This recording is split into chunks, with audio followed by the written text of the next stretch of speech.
Hello everyone, welcome to Rome Tips. Today we will be discussing how to automatically hide your dock on your Mac. It's a great way to declutter your screen.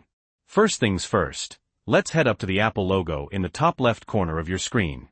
Click on that, and in the drop-down menu, you're going to select System Settings.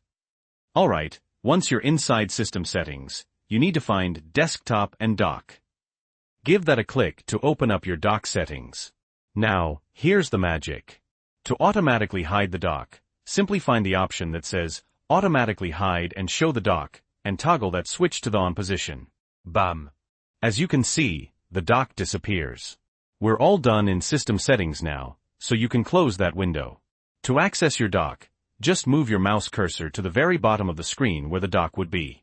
It'll pop right back up. As soon as you move your mouse away, it hides itself again.